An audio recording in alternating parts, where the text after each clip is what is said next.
Bueno, hoy día vamos a iniciar el módulo 2, ¿no? Que va a contemplar más que nada la columna de perforación óptima o adecuada. Va a contemplar el tema de la velocidad de barrido, ¿no? O velocidades que podemos encontrar en perforación. También vamos a contemplar un poco de la distribución de tiempos para controlar a nuestros equipos, ¿no? O sea, que entre demoras operativas, demoras planificadas, etcétera, ¿no? Y de repente culminamos con costos, dependiendo del tiempo.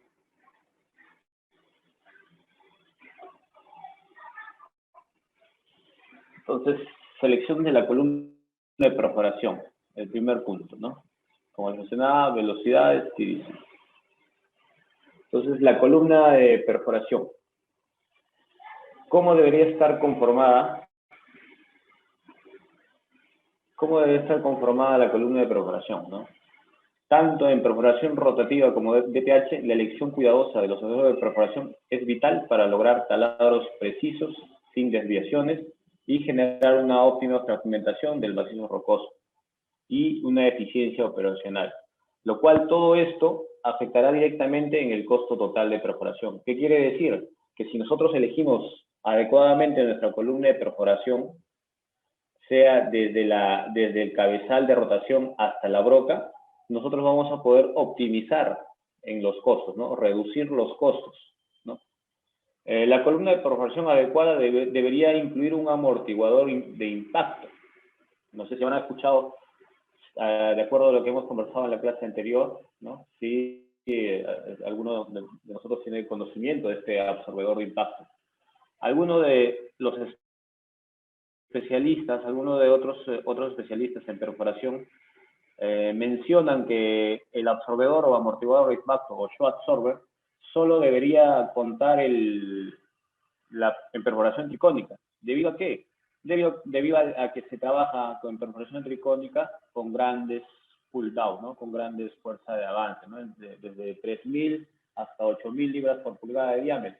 En cambio, en perforación DPH, ¿con cuánto trabajamos?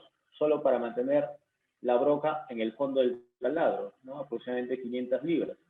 Entonces, los especialistas recomiendan eso, ¿no? Recomiendan que, ¿sabes qué? Perforación tricónica, sí o sí su amortiguador, ¿no? Y en perforación con martillo,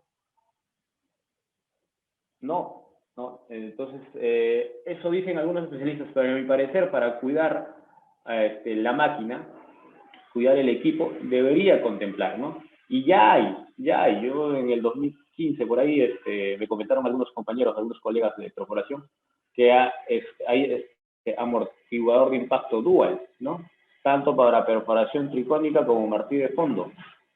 Entonces, nosotros lo que hicimos en esa época, no, yo les digo que en esa operación, ¿no? En Cajamarca, perforábamos con martillo de fondo, más que nada, ¿no? Casi todo era terreno duro, 2.7 de densidad de mineral, ¿no? Y había la cantidad de desmonte, bueno, perforábamos con trícono, ¿no? Porque era cílico avanzado. Entonces, optamos por comprar o utilizar un amortiguador de impacto, ¿no? Amortiguador de impacto dual. ¿Y para qué te sirve ese amortiguador de impacto, el absorbedor de impacto, el shock absorber? Para cuidar la torre de perforación, ¿no? Recuerda que genera vibraciones tanto en perforación tricónica como en perforación con martillo de fondo, te genera vibraciones, ¿no? Te genera vibraciones que pueden dañar la torre de perforación, el mástil. ¿Qué más te puede causar? Te puede causar daño a los hilos de perforación, puede causar daño al mismo operador, incomodar. Entonces, cuando incomodas, cuando el operador trabaja bueno, en un ambiente incómodo, ¿no? En malas condiciones, bueno, va a bajar su rendimiento de ley, ¿no? Entonces, una columna óptima debería estar conectada desde el cabezal de rotación, su absorber, barras de perforación, centralizador, estabilizador, adaptadores y finalmente una herramienta de corte que se va a seleccionar de acuerdo al material que vamos a trabajar, ¿no? Entonces, con eso vamos a poder optimizar nuestro costo total o reducir nuestro costo total de perforación.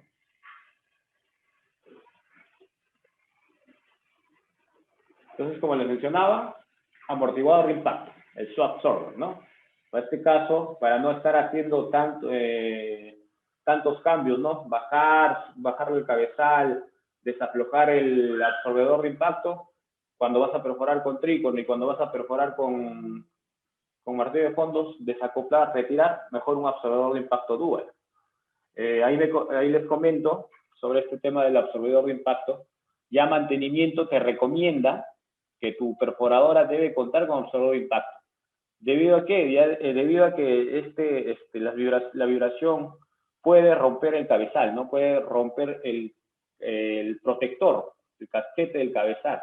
Entonces, a la hora de romper va a haber fuga de aceite, entonces no va a cumplir una buena disponibilidad. Entonces, mantenimiento se asegura de que de que tenga una adecuada disponibilidad, ¿no? Entonces, solicita, ¿no? Entonces, este costo de amortiguador de impacto ya va directamente a perforación, ya no sería un tema de mantenimiento, ¿no? Entonces ya es un tema de perforación. Cuando nosotros adquirimos nuestro amortiguador de impacto, ya nosotros le damos mantenimiento con nuestros mecánicos de perforación y voladura, ¿no? Nosotros solo mantenimiento nos apoyaba a dar el tema de lubricación, ¿no? Luego después vendrían los adaptadores, los top SAP, barra de perforación, adaptadores de conexión top SAP BitSat, el anillo guía, deck bushing o centralizador o olla, ¿no? Como gusten llamarlo, ¿no? Dependiendo del léxico técnico que tengamos. Y herramienta de corte, ¿no? Al final vamos a tener que seleccionar el tipo de hilo. ¿Con qué hilo vamos a trabajar? ¿Con qué tipo de hilo? Entonces, en la clase anterior nos preguntaron, pues, ingeniero, hable un poco más del tipo de hilo API y BECO, ¿no? Entonces, acá lo vamos a hablar un poco más. Entonces, la línea de amortiguadores de perforación beneficia de varias maneras a toda la operación, ¿no? De perforación. Una de ellas es que protege el equipo, ¿no? Protege el cabezal de rotación. En la imagen, número 1 es el cabezal de rotación. Número 2 vendría el absorbedor de impacto. Si no contaría con absorbedor de impacto o con shock absorber, de frente vendría el top SAP, ¿no? Y entonces cuando viene de frente el top SAP número 2, están viendo todos, me imagino, entonces hay una soldadura de conexión, ¿no? Entre top SAP y el cabezal de rotación, ¿no? Entonces acá sacábamos, eliminemos el shock absorber, entonces acá hay un pin del cabezal de rotación que se le llama splinter, ¿no? A ese splinter también hay que cuidarlo. ¿Por qué? Porque el material con el cual está fabricado es especial, ¿no? Una soldadura ahí puede dañar por completo el cabezal, ¿no? Entonces cambiar el cabezal es muy costoso. Entonces por eso recomendamos utilizar un top SAP, un adaptador, ¿no? O después si es que no usaríamos el shock absorber. Entonces, no solo aumenta la velocidad de penetración, sino también protege la torre de perforación, el absorbedor de impacto.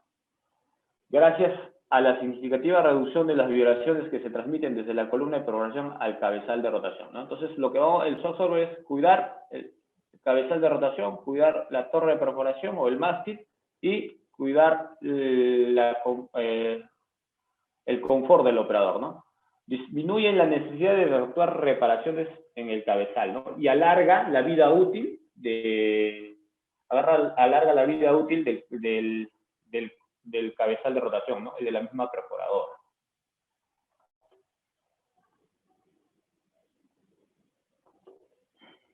¿Qué más? El siguiente punto vendría el top SAP, ¿no? Entonces, como les decía, en la imagen se aprecia los diferentes tipos de soldadura que hay entre top SAP, ¿no? El amarillo sería el top SAP y el shock absorber, ¿no? Esto, bueno, comúnmente le decimos chapa, una chapita, ¿no? Una chapita para soldar, para que eso no se desprenda, ¿no? Entonces ahí están los diferentes tipos. Otros utilizan, bueno, este sistema de pernos, ¿no? Lo que he usado más es este tipo de chapa, ¿no? Soldadura en ambos extremos, ¿no? Dos chapitas colocados y soldarlos, ¿no? Primero hacer el torque necesario, perforando unos 4 o 5 taladros, y se genera el torque, ya está ajustado bien los hilos de tanto del swap absorber o del splinder del cabezal con el top zap. Entonces la columna de perforación continúa con los adaptadores superiores, también conocidos como top zap. Su función principal es de acoplar elementos con diferentes uniones de roscas, ¿no? Puede ser, pues, pinbox, ¿no? Un top zap pinbox. El splinder generalmente es box, perdón, sí, el splinder generalmente es box con hilo API, ¿no? Entonces, tendríamos un top zap pinbox también API, pero de repente nuestra barra es hilo beco. Entonces sería pues el pin API y el box beco. Entonces acoplaría, lo que mencionamos acá en el punto 2 es que sirve para acoplar barras o otros accesorios con diferentes tipos de hilo. Estos accesorios de desgaste impiden daños en los hilos de splinder del cabezal de rotación, ¿no? Entonces el top zap va a cuidar, ¿no? los accesorios más costosos, en otras palabras.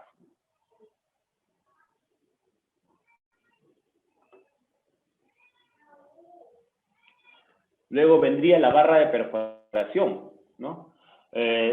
¿Para qué o cuál es la función o la finalidad? No, ya, bueno, a simple vista la función es pues perforar, ¿no? Hacer el taladro, ¿no? Pero la barra de perforación, ¿qué hace? Transmite el pull down o la fuerza de empuje hacia la herramienta de corte, ¿no? Y así realizar el taladro o vencer la resistencia compresiva de la roca, ¿no? Transmite también la velocidad de rotación desde el cabezal de rotación hasta el elemento de corte. Transmite los fluidos, aire, aceite, ¿no? Para enfriar y lubricar la herramienta de corte, ¿no? Y transmite también el agua para enfriar toda la columna de perforación y para hacer para el tema del colector de polvo, para disminuir el polvo y tal vez para armar el taladro, ¿no? Transmite el aire para la evacuación de los detritus. Si apreciamos la imagen, esta barra de perforación, ¿no? Con hilo, es pinbox, ¿no? Es pinbox, es pinbox con flat y tiene acá una soldadura especial, ¿no? Puede venir de fábrica, en este caso ya es hechiza, en este caso ya nosotros con nuestros técnicos y nuestros soldadores ya hemos comenzado a reforzar, ¿no? A hacer el hard facing, ¿no? Este hard facing, ¿para qué? Ya que este material va en contacto prácticamente con el macizo rocoso, con el material abrasivo, entonces protege, ¿no? Protege toda esa zona para evitar que la barra se chupe. Entonces, uno de los cuidados para proteger la barra, hard facing. Otro de los cuidados es que hay que hacerle seguimiento, ¿no?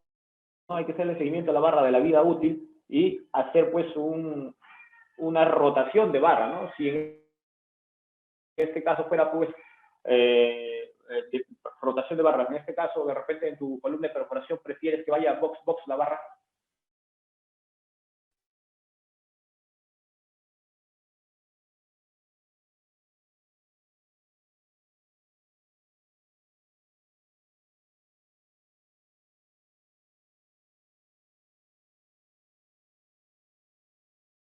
la barra para no llegar a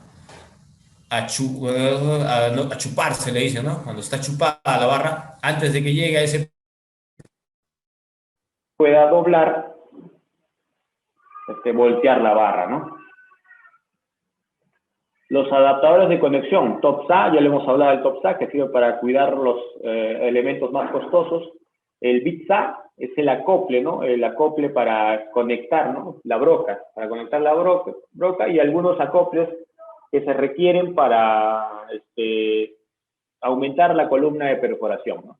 En la parte inferior de la columna de perforación se ubican adaptadores o elementos de corte, ¿no? Entonces ahí en la imagen vemos pues un BITSA, ¿no? Dependiendo del tipo de rosca o el tipo de hilo que vamos a utilizar, puede ser beco, puede ser API, ¿no? Su función es similar a los adaptadores superiores, que es cuidar la barra, ¿no? Cuidar la barra. Por eso también cuando tú compras, cuando tú adquieres el BitSap de una casa, ¿no? En este caso puede ser Sambic, Atlas Copco, viene también con su hard facing, ¿no? Pero también podemos fabricar nosotros en tu taller de perforación. Te compras tu acero boller, ¿no? Acero boller sólido, agarras el acero boller, tomas las medidas, ¿no? Ya tú tienes tus torneros especialistas que conocen el tema de los tipos de hilos API-BECO y fabrican los hilos, ¿no? Entonces ya es un tema hechizo, ¿no? Y funciona, si no hay que tener los especialistas adecuados, ¿no? Los especialistas adecuados, y encima le ponemos también nuestro hard facing, ¿no? Recubrimos. En este caso esto va a ayudar a cuidar la barra, ¿no? En adaptadores, ese elemento de la columna se encuentra expuesto a las más severas condiciones de desgaste, ¿no? De abrasión y erosión. Por ello se recomienda aplicar hard facing. A continuación, los tipos de adaptadores más utilizados, ¿no? Para proteger el splinter, ya lo mencionamos, ¿no? El top stop, ¿no?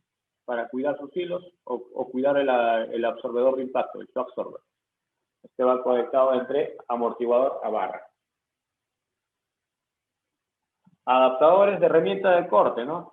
A barra, utiliza el hard facing, ¿no? Porque está más expuesto, ¿no? Y cuida prácticamente la barra. Y adaptadores de barra a barra para acoplar, para aumentar, de repente, pues, no alcanza, ¿no? En este caso, vayamos al ejemplo, ¿no? De Cajamarca, como se mencionaba, nuestra barra de perforación de repente es de 6 metros, ¿no? Generalmente son de 9 metros, ¿no? 9 metros que entra al carrusel, ¿no? Porque la torre de perforación de una DM45, de una SKF, es de 9.14. Generalmente son de 9 metros. Pero les comento, cuando llegamos a esta operación que es la zanja, no tenían todavía implementados el torno ni el taller de soldadura. Entonces nosotros encontramos una gran cantidad, un cementerio de accesorios, ¿no? Cementerio de barras, podríamos decir, en las cuales las barras estaban bien, ¿no? Una gran mayoría de las barras estaban bien, no se habían pandeado, no se habían doblado. El único problema era pues que los hilos se habían robado o tenían algún daño, ¿no? Algún daño, o estaban chupadas. Entonces, ¿qué es lo que hacíamos, ¿no? Con nuestro técnico especialista, con nuestro soldador, tornero, cortamos la barra, entonces ya no teníamos una barra de 9 metros, ¿no? De repente teníamos una barra de 6, de 8. Entonces necesitábamos fabricar un acople más, ¿no? Que le dicen pues patera, ¿no? Patera, acople, ¿no? Entonces ese es para conectar ese acople, ¿no? Que también sería un adapter. El anillo guía, el deck bushing, la olla, el centralizador, ¿no? Tiene varios nombres, ¿no? La importancia de este accesorio es de llevar la concentricidad, ¿no? De la columna de perforación, que no esté pandeada la columna de perforación, ¿no? A la simple vista pareciera pues que no tiene acción este centralizador de bushing, ¿no? La importancia de este accesorio de perforación no parece vital, pero sin embargo los costos de perforación voladora repercuten adecuadamente, ¿no? Entonces ahí es, ¿no? Entonces si tú de repente no usas ese centralizador, lo más probable es que se te pandee la barra, ¿no? Se te doble, entonces va a haber un sobrecosto ahí, ¿no? Entonces, por eso es que parece insignificante, pero no, repercute en el costo de perforación, ya que asegura la vida útil adecuada de la barra de perforación, evitando pandeo y desviaciones del taladro. Con ello, aseguramos una voladura adecuada para una fragmentación óptima. Yo me acuerdo que en el webinar pasado que hemos presentado, ¿no? Algunos de los participantes consultó sobre el tema de por qué no hacen perforaciones inclinadas, ¿no? Que es más efectiva. Bueno, sí, en verdad es efectivo también, ¿no? Pero no necesariamente, ¿no? La efectividad, ¿dónde consiste? la efectividad para una buena fragmentación, para una buena voladura, es que toda la malla de perforación, los taladros de la malla de perforación tengan paralelismo, ¿no? Paralelismo, sea inclinado, sea vertical, tienen que cumplir un paralelismo en todos los taladros para que haya una interacción adecuada. Entonces, pues, esto es lo que te va a generar el deck bushing, ¿no? Que esté bien centralizado, que no esté pandeado, que no se desvíe el taladro, etcétera. Como mencionamos anteriormente, el centralizador asegura la concentricidad de la columna de perforación y cabezal de rotación, amortiguadores, barra y adaptadores. Entonces, nosotros tenemos una torre de 9 metros, no una SKF, una DM45, una Pit Viper de repente, ¿no? Los que han tenido, o una DM60, yo he llegado hasta la DM60. Entonces, tú miras, ¿no? El cabezal de rotación, miras a la parte alta, ¿no? 9 metros, 9.14, miras a la parte alta, y miras la parte más baja, ¿no? Donde está la plataforma. Entonces, a simple vista, tú te puedes dar cuenta que de repente no está pandeado, pero tienes problemas a la hora de perforar. ¿Qué hacemos? Ahí. ¿Qué creen que haríamos? Deberíamos medir la concentricidad, ¿no? ¿Cómo lo podemos hacer? Bueno, hay empresas especializadas, como puede venir Zambi, puede venir Atlas Copco, puede venir PDB Tools, ¿no? En este caso, mandamos a llamar a PDB Tools, ¿no? Pero lo más práctico, fácil es traer a la gente de topografía, traer al personal de topografía y trazar, pues, ¿no? Trazarle a la parte más alta, colocar un punto de referencia en la plataforma, trazar el cabezal de rotación hacia la broca o hacia la plataforma y ver esa línea, qué tan colineal está. Entonces, con eso podemos trabajar adecuadamente y ver la concentricidad de la columna de perforación. Herramienta de corte. De acuerdo al análisis técnico y económico que hayamos realizado en nuestra operación, se decidirá cuál es la herramienta de corte más adecuada, ¿no? Entonces, de acuerdo a la clase pasada, hemos visto, pues, brocas tricónicas, hemos visto perforación de TH, ¿no? De acuerdo al diámetro que vas a perforar, de acuerdo a la capacidad de compresora que tienes, ¿no? Vas a elegir tu herramienta de corte, ¿no? Y la mejor o la más adecuada, de acuerdo a tu análisis técnico y económico, es la que vas a utilizar. Entonces, como lo mencioné, en este caso teníamos dos perforadoras DM45, ¿no? Y tú hacías tu cálculo, tú haces tu cálculo de cuántas perforadoras necesitas en la operación, con una velocidad aproximada de 38, 40 con DTH y una velocidad de 25 con trícono, va a cambiar ese dato, ¿no? Si tú varías esa velocidad de perforación, si tú varías en el cálculo del número de perforadoras, va a cambiar la cantidad. Entonces, tienes que hacer un análisis técnico y económico. Y entonces puedes escoger la herramienta de corte, ¿no? En este caso puede ser trícono o DTH. O también el sistema PAR, ¿no? Que les mencioné. Acá vamos a parar un rato, Franklin, no sé si me apoyas.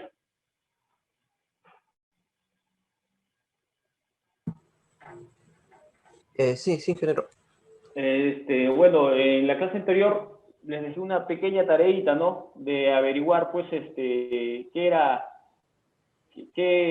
avance tecnológico había, ¿no? Y qué empresa o cómo funcionaba, ¿no? Y cómo se llama. Entonces, no sé, muchachos, por el chat o por el audio, a ver qué han encontrado.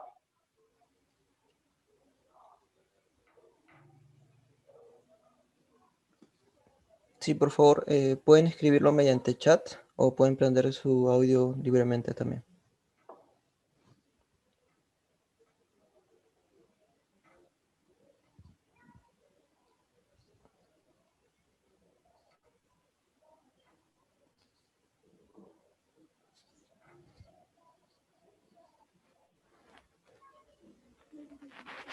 ¿Nadie, muchachos?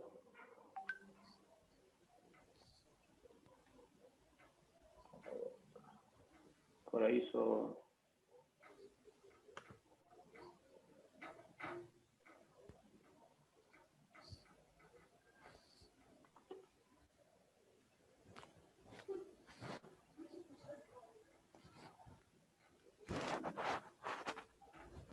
tengo el chat, nada. Nadie, muchachos, por ahí creo que escuché o vi, ¿no? Que alguien puso...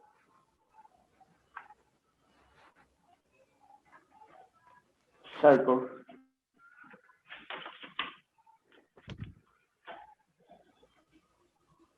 En sí, pues, señores, colegas, ¿no? Es el sistema de perforación PART, ¿no? Que es que fusiona, pues, la percusión, lo mejor de percusión con lo mejor de la perforación rotativa, ¿no? Entonces, el sistema de perforación, el sistema de corte es llamado PART. Tengo entendido que lo hicieron algunas pruebas en Suecia, ¿no?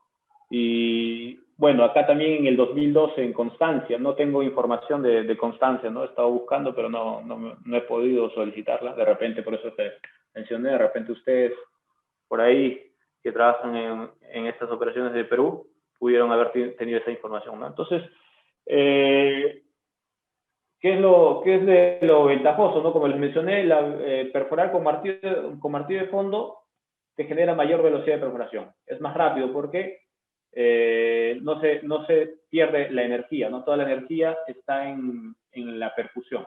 Entonces, este sistema PAR fusiona la percusión con la perforación tricónica. Está compuesto por un martillo ligero, un pistón ligero, un pistón ligero que tiene un recorrido corto. Este martillo es de alta frecuencia debido al recorrido, ¿no? Menor recorrido, mayor frecuencia, va a haber mayor golpes por minuto, mayor BPM. Y entonces lo bueno de esto es, pues, la presión, ¿no? La presión con la que va a trabajar, ¿no? Va a trabajar con la misma presión de aire que una perforadora, con una perforación trícona, ¿no? Que es prácticamente entre 40 a 100 psi, ¿no? 40 hemos dicho que es lo mínimo que se necesita para hacer el enfriamiento o la lubricación de los accesorios de la broca tricónica. ¿Qué más podemos decir del sistema PAR, ¿no? Es una innovación tecnológica de Atlas Copco. Seco-Rock combina, como les menciono, los beneficios de percusión y la perforación rotativa. Consiste de un martillo ligero y un pistón ligero, ¿no? La combinación de este sistema eleva la tasa de perforación, ¿no? Según ese estudio que les menciono en Suecia, es que la velocidad de perforación prácticamente aumentó en un 48%, ¿no?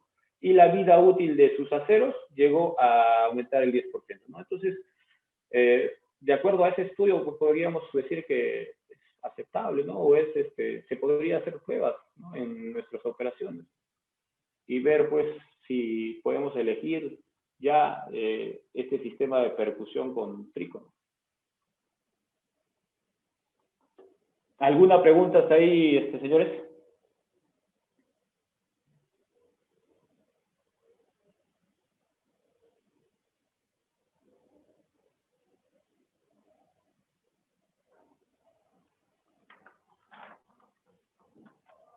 A ver, continuamos entonces.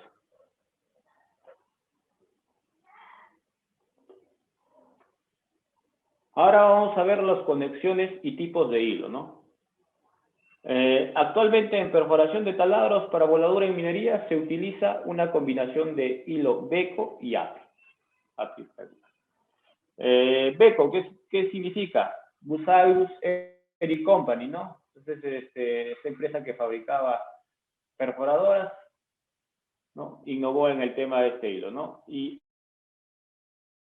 API, American Petroleum International, ¿no? Una empresa petrolera, ¿no? Innovó en este tipo de hilo, ¿no? Al final, estos tipos de hilos están estandarizados, ¿no? API regular 4 pulgadas tiene que enroscar entre macho y hembra. Si tú compras un accesorio acá en Perú y lo traen de Chile, a ojo cerrado tiene que entrar a un accesorio macho, ¿no? Entonces, está estandarizado. Estos últimos en la conexión de hilo del cabezal de rotación y del trícono. ¿Qué quiere decir?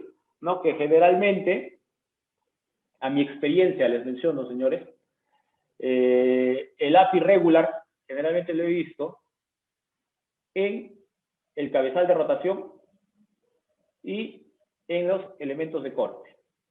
Broca, martillo de fondo, ¿no? Broca tricónica y martillo de fondo. Y en el cabezal de rotación. El tipo de hilo es API regular. Y por debajo se utiliza API regular por debajo de las 5 pulgadas, ¿no? O sea, en la barra, en la columna de perforación, nosotros podemos utilizar API regular en de los hilos de las barras, podemos utilizar por debajo, o sea, en barras de 5 o por debajo. Ya por encima de las 5 pulgadas, lo mejor o lo más recomendable es utilizar hilos becos, ¿no? Les mencioné en la clase anterior, pues, que los hilos becos generan o son más resistentes, ¿no? a torque, ¿no? Son más resistentes a esfuerzos mecánicos, torque, torsión. Estos últimos en la conexión, ya hemos mencionado esto, no entraremos en detalles técnicos de estos tipos de hilo, pero a simple vista, ¿no? Se ve que los hilos beco y los hilos APIs, ¿no? Beco son de mayor tamaño, ¿no? O hay más cantidad de hilos por pulgada en los hilos APIs, ¿no? Los hilos API son de alta resistencia mecánica para soportar altos esfuerzos de torsión. Pueden llegar de 3 pulgadas y media hasta 10 pulgadas, ¿no? Las roscas APIs son hilos finos y cuentan entre 4 a 5 hilos por pulgada, ¿no?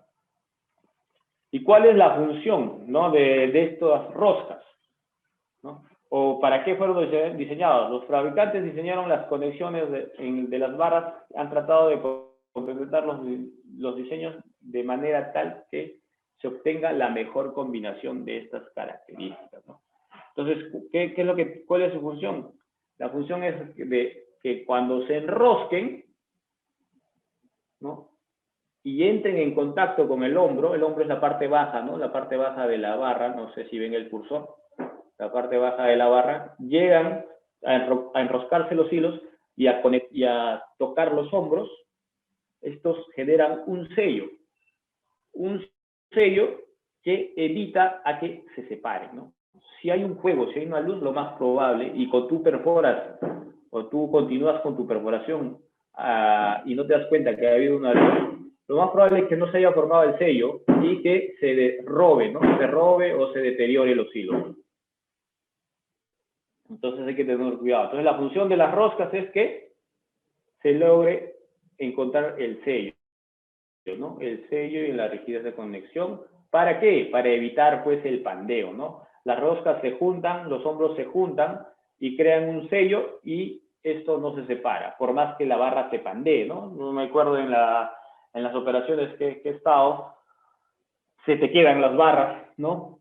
Se te quedan las barras, el operador se queda dormido, generalmente en la noche, ¿no? O un operador que no tiene experiencia y o estás de repente perforando en relleno y se te pandea la barra, se te dobla, ¿no? Y no se separa del acople o de la patera. No se separa porque efectivamente han hecho un buen sello, ¿no? Se han sellado, ha cumplido su función las roscas, ¿no? Es que la función de las roscas es conectar los hilos, pegar los hombros y sellar, ¿no? Generar el sello. ¿Qué más podemos hablar de los hilos? No sé si ustedes han escuchado del engranamiento o amarricos, ¿no? O especialistas en perforación. Por el chat, por favor.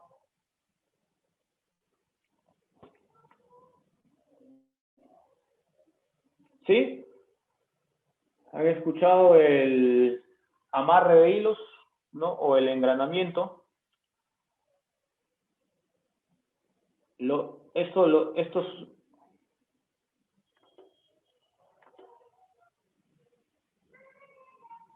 me dicen que no, ¿no? Entonces, ya, es cuando se quedan atascados, ¿no? Los dos, por ejemplo, la patera o algún acople de perforación o la misma broca de perforación, se queda amarrado hacia la barra, ¿no? Amarrado hacia la barra. ¿Qué sucede? Ahí está, ¿no? David me dice que es falta de grasa en los contactos. Efectivamente, ¿no? Es por la falta de grasa. Entonces, ¿qué tiene que hacer el operador? ¿O cuál es la función del operador? ¿No? La función del operador es que contenga grasa los acoples, ¿no? Las uniones, ¿no? Entonces, las grasas más recomendadas para engrasar nuestros pines, ¿no? Pin o nuestros box, nuestros hilos, una grasa grafitada, una grasa de buena calidad, ¿no? Con partículas de cobre, ¿no? Esta grasa no tiene que, pues, no tiene que perderse a la hora de pasar el fluido, o sea, el agua, o algún aceite, ¿no? Entonces, no se debe limpiar. Entonces, lo recomendable es, pues, grasas grafitadas o grasas especiales. ¿Qué más, señores? Podemos hablar. Entonces, ¿qué funciones más o debería hacer el operador de perforadora? ¿Qué más debería inspeccionar el operador de perforadora en toda la columna de perforación? Una, le mencioné anteriormente, le mencioné sobre el tema de la luz, ¿no? Que haya un adecuado acople, ¿no? Entre todas las conexiones. Por ejemplo, ¿no? Si no hay un adecuado acople entre la broca y la barra o el bitcap, lo más probable es que se robe y que este anillo o estas estrías se abran, ¿no? Esa ruptura se rompa. Entonces, el operador de perforadora debe asegurarse de que, a la hora de verificar, limpiar bien las conexiones, ¿no? Como le dicen, hilo hembra, hilo macho, o si no, el pin y el box, ¿no? Debe limpiar bien, debe estar bien limpio, asegurarse que estén limpios el pin y el box. Verificar también que los hilos no presenten irregularidades, porque si le presentan se van a robar estos hilos. Se van a robar y lo más probable, pues, que tengas una pérdida de, ¿cuánto está una barra? 5.000, 7.000, 3.000 dólares mínimo, ¿no? De 5 pulgadas, parece que está $3.000. Verificar que los hilos no presenten irregularidades, evitar aplicar grasa sobre material sucio, ¿no? De repente nosotros perforamos la misma premura del operador, agarra, mete el hisopo al balde de grasa grafitado con partículas de cobre y ¡pah!, le mete nomás, sin limpiarlo. Entonces eso va a generar, pues, es una mala práctica y no te va a asegurar que embonen adecuadamente, ¿no? el pin box. ¿Qué más? ¿No? Utilizar de repente en vez de utilizar un hisopo adecuado, ¿no? Utiliza cualquier palo de madera sucio que esté tirado ahí, alguna estaca y le meten, ¿no? Y eso se ha visto, se ha corregido también. Otra pregunta, señores. Algunos, me ha pasado, ¿no? De repente a ustedes también, algunos especialistas mencionan que el engrase debería ser entre pin y box, ¿no? O sea, tú tienes las dos barras, ¿no? Entonces tienes que engrasar el pin y el box. ¿Qué tan cierto es eso? ¿No? A mi parecer, prefiero engrasar el pin, ¿no?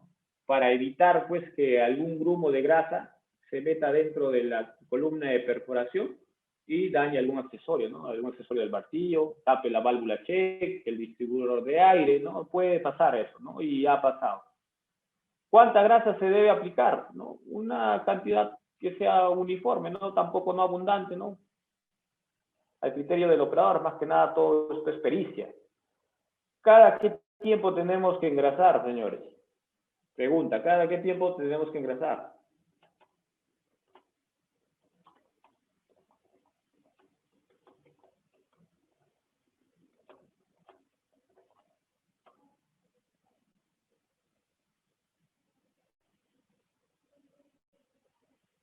¿O con qué frecuencia tenemos que engrasar el pin box, ¿no?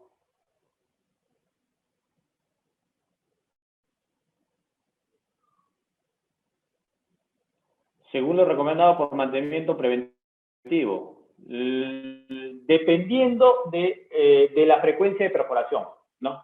No entra a mantenimiento acá de repente estamos confundiendo con el engrase del equipo y el engrase de la columna de perforación. Recuerden que el engrase de equipo sí es netamente a mantenimiento preventivo, pero todo lo que es columna de perforación le pertenece a Perbol, ¿no? Le pertenece al área de Perbol. Todo lo que es la columna no se mete en mantenimiento, ¿no? Por eso es que todos los costos de perforación es nuestro, de nuestra área. Entonces va a depender del rigor de perforación o la frecuencia de perforación.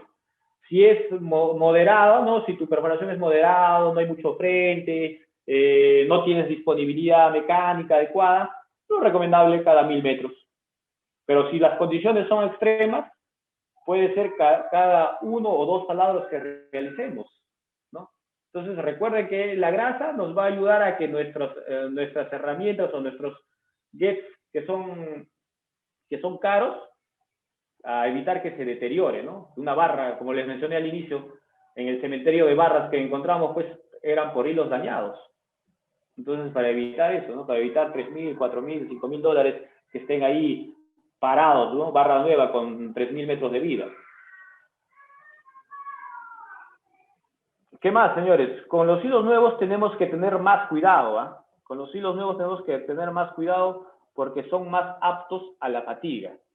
Si alguno de ustedes es perforista, lo más probable es que haya escuchado de su supervisor cuando trae una nueva barra y antes de soldar la chapita, ¿no? Que les mencioné antes de soldar la chapita entre barra y entre top tap y splinder o entre top tap y amortiguador de impacto, esa chapita que te permite ajustar el top tap. Pues recuerden que el top tap no se mueve mucho, ¿no? No hay mucho cambio, ¿no? De repente llega a 40,000 metros de vida, 50,000, 60,000 metros de vida, no llega mucho en contacto, solo es un acople, una unión.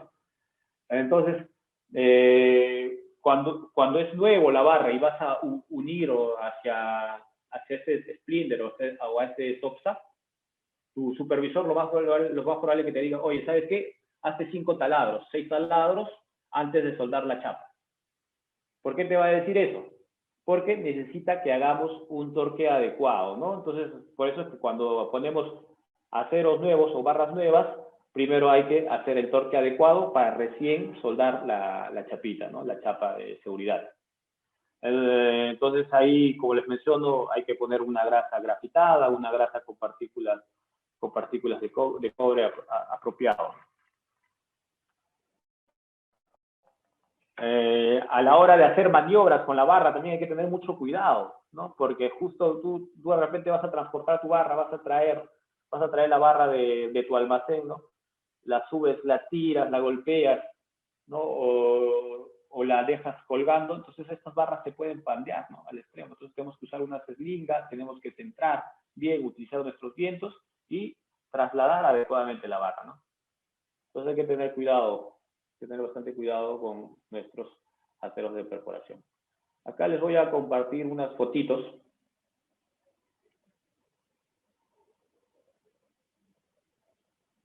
Vamos a compartir unas fotitos.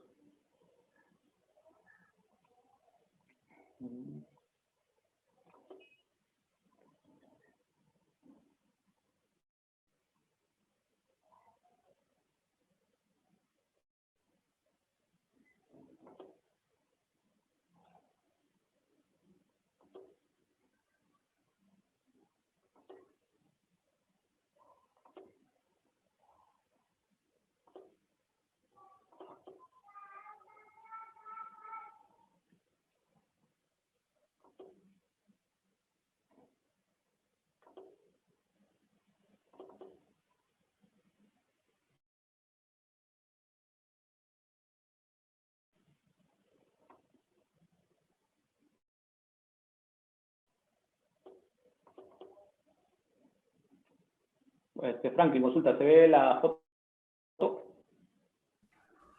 No, ingeniero, no se ve la foto, se ve solo la carpeta. ¿Se aprecia ahora? No. No. Al momento de compartir se tiene que seleccionar la foto.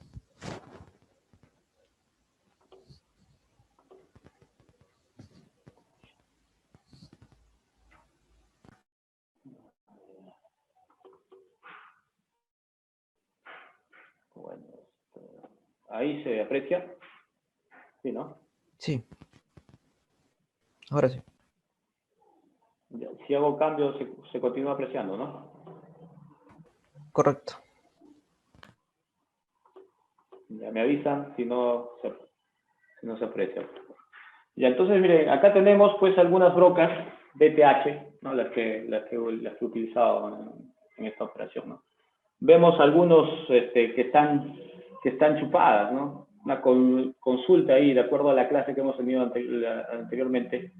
¿Por qué creen que esté así, desgastada? Por ejemplo, la que está al extremo, ¿no? La que está más oxidada. ¿Por qué está chupada la matriz?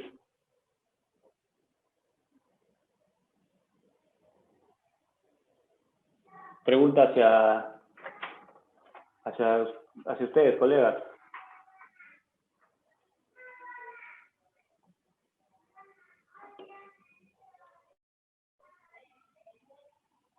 Abrasividad del terreno. Bueno, estamos cerca, ¿no? Más que nada esto se ve por el tema de, sí, efectivamente abrasividad del terreno, pero por el tema del aire, ¿no? Mucha velocidad de evacuación, ¿no? Demasiada velocidad de evacuación, hay que reducir la velocidad de evacuación, ¿no? Acá, por ejemplo, en el otro extremo, en estas dos brocas, en las brocas de perforación de TH, el desgaste del lado periférico se puede generar, pues, de repente por inadecuada velocidad de rotación también, ¿no? Estos desgastes de esta broca. También puedo comentarles de que cuando tenemos la ruptura de estos tubos, estos canutos, estos canutos de estas broquitas se generan también por, de repente, exceso de pull down, ¿no? Acá tenemos fracturado, o demasiada presión de agua también, ¿no? Si es que llega en contacto, si es que se logra desprender, demasiada presión de agua. Bueno, abrasividad de terreno sí también podemos mencionar, ¿no? Entonces le voy a mostrar estas fotitos, ¿no? De perforación, ¿no? Ahí tenemos dos modelos de broca. Esta, la que tiene canutos QL60 y la que QL60 American Sur o Drilco. Y estas de acá, las que no tienen canutos, son modelos M65. Son los que hemos usado, Mitsubishi, ¿no? Entonces, este es nuestro taller de perforación, ¿no? Ahí está nuestra zona de perforación, ahí está nuestros aceros almacenados para recuperar, para afilar, etc. ¿Qué más? Acá, esta broquita. ¿Por qué creen que haya fallado así? ¿Qué creen que haya pasado? ¿Aprecian esta broquita de más o menos 4 pulgadas, ¿será?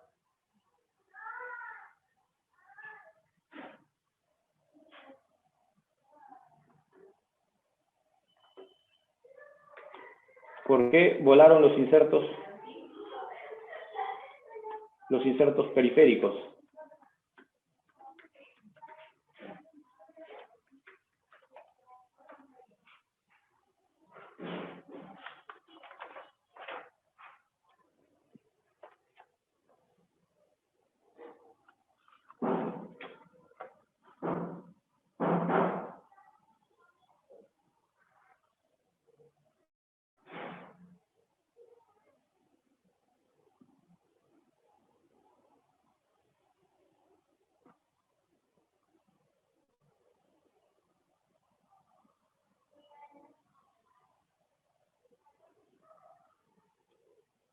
Consulta, muchachos, ¿por qué?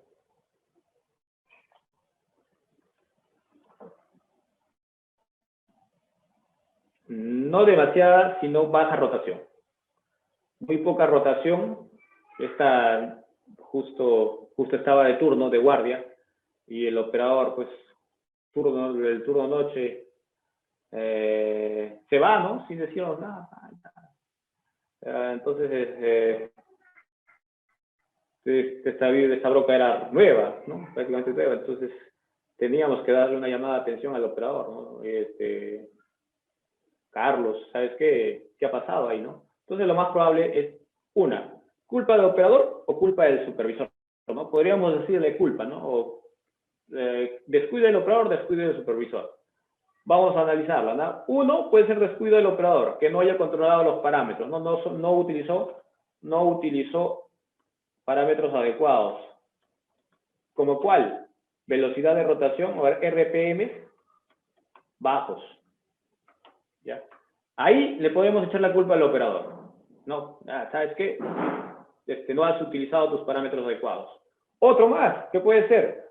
Que haya encontrado o que se le haya desprendido al taladro algún objeto extraño, ¿no? Algún objeto extraño puede ser, pues, no sé, un fragmento de chuc, un pedazo de fierro o acero que esté dentro del taladro, y esto es lo que sucede, ¿no? Culpa, podemos decir culpa, ¿no? Como digo, no quiero alarmar, pero culpa del operador, ¿no? Entonces, cuerpo extraño dentro del taladro. Cuerpo extraño dentro del taladro. Ya. Pero no todo es, pues, culpa del operador a veces, ¿no?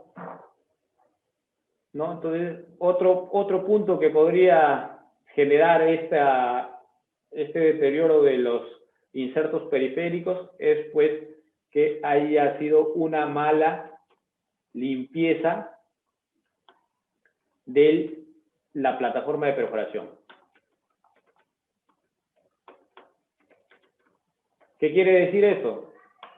Que nuestro colega perforista ha perforado en relleno, ¿no? Ha perforado en relleno, de repente no ha tenido agua, le ha dado nada más y se ha desprendido, ¿no? Cuando perforas en relleno y no arma el taladro, se caen fragmentos de material y genera este desgaste, ¿no? Este desgaste excesivo, ¿no?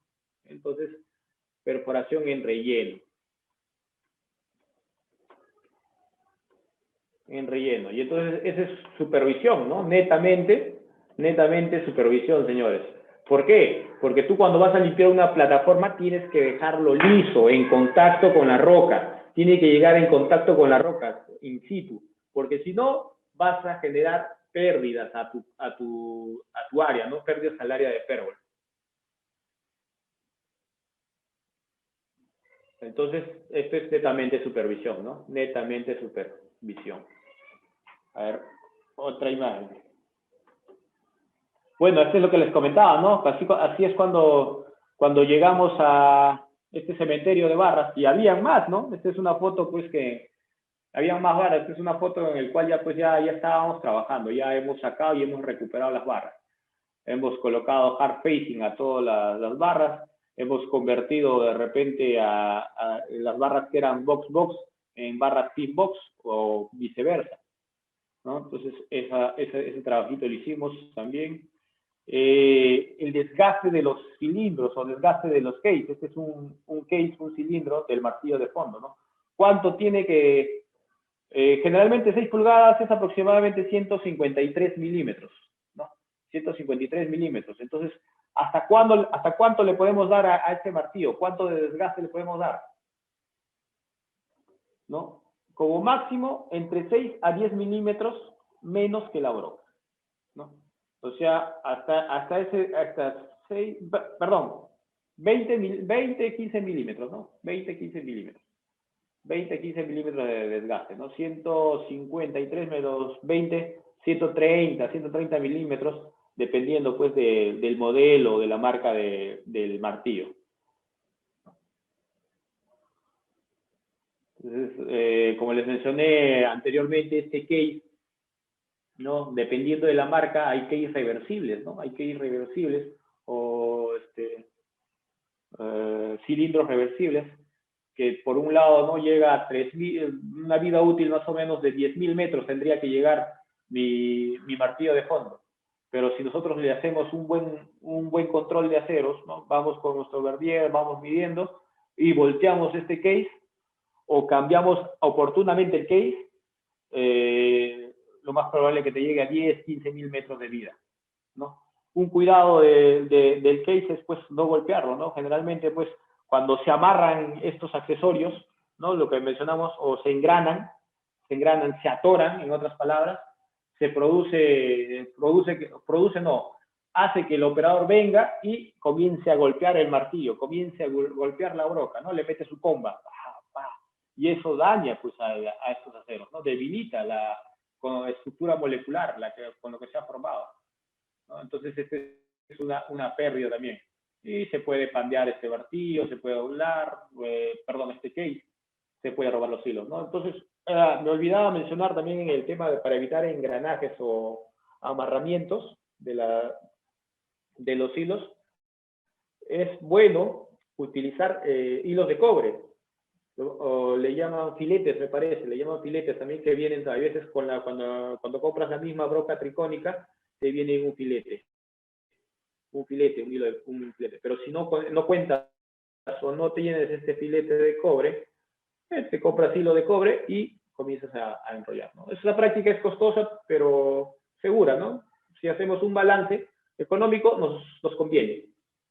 Nos conviene utilizar eso, ¿no? Evitar golpear los aceros, ya no se van a amarrar. Bueno, ahí está. El pistón, miren, este pistón es de un Sandvik, ¿no? ¿Por qué creen que haya pasado esta fractura? ¿Qué pasó? ¿Por qué se dañó el pistón? ¿O cuál es la causa?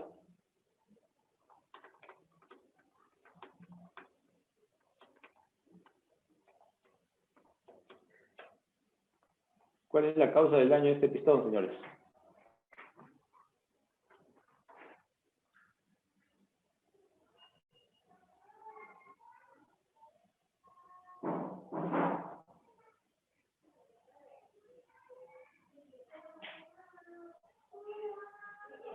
Ya. Puede ser, ¿no? Puede ser que haya entrado un cuerpo extraño dentro del cilindro y haya generado esta fractura del pistón, ¿no? Pero lo más probable es que no hayas utilizado adecuadamente el pull down. Recuerda que en martillo de fondo, el pull down solo se requiere para que la broca esté al fondo del taladro, no esté flojo, ¿no? Con el golpe en vacío.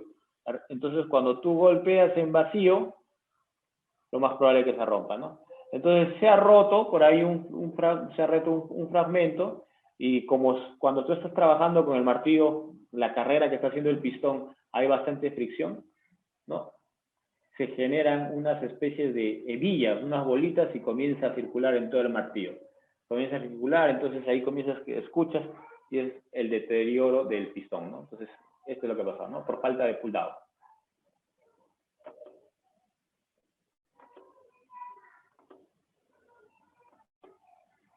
Entonces acá, miren, en esta imagen vemos a nuestro soldador, el compañero de trabajo, ¿no? Nuestro soldador que está marcando, ¿no? Que está marcando los hilos, ¿no? Para la fabricación, ¿no? Está marcando los hilos, va a fabricar su hard face, va a fabricar su hilo box. Acá también en nuestra mesa de trabajo, ¿no? Entonces nosotros nosotros no teníamos supervisión noche en esta operación. No tenemos supervisión noche, entonces al turno noche le dejábamos ya enumerado, ¿no? Oye, ¿sabes qué marca de martillo es este? Martillo Numa. ¿Qué marca de martillo es este? Halco. ¿Qué marca de martillo es Sandvik, ¿no? Nosotros utilizábamos tres tipos de martillos, 4 tipos de martillos, 4 tipos de proveedores, para ver el rendimiento, unos que vienen en pruebas, ¿no? O también hay veces para ajustar al proveedor, ¿no? También es una técnica, ¿no? Una técnica que sirve en nuestra opinión. Quieres ajustar, el proveedor a veces de miedo ya, le baja su precio. Entonces, nosotros lo tenemos de mal. Como les decía, que no tenemos supervisión de noche, y hay veces de guardia es el que se encarga de llevarle los aceros reforzados con su soldadura, ¿no? Acá vemos la culata reforzada, el chuck reforzado, 3 chuck, mínimo 2 tiene que llevar, mínimo 2 chuck, ¿no? 3 por si acaso, ¿no? Para rotar y evitar, para este chuck ayuda a cuidar el cilindro, ¿no? Y como lo hemos mencionado anteriormente.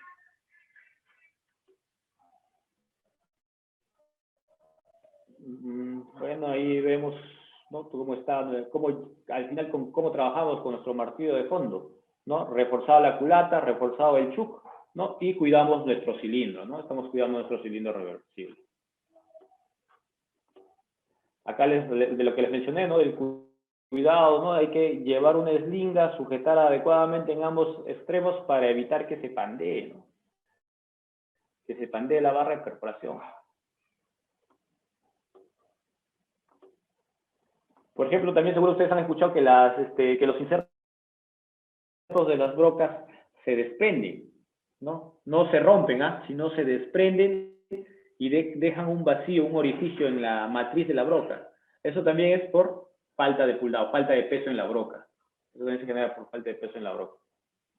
Bueno, acá vemos pues que estamos cambiando la barra. Este amarillo es el splinder y arriba está el cabezal de rotación, ¿no? Vamos a cambiar la barra, vamos a poner su absorber. Aquí está nuestro amortiguador de impacto. Entonces, una recomendación, ¿no? Justo viendo esta foto, cuando nosotros tenemos en stock, aceros en stock, lo recomendable es, pues, cuidar nuestros hilos, ¿no? Poner o colocar su protector de hilos, ¿no? Este debe estar sin hilo porque lo más probable es que lo vamos a utilizar, lo voy a llevar al campo, ¿no? Acá, señores, miren estos taladros. Estos taladros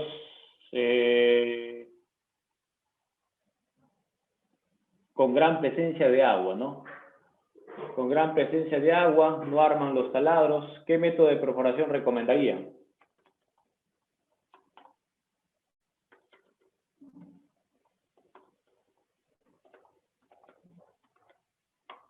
¿Qué método de perforación recomendarían?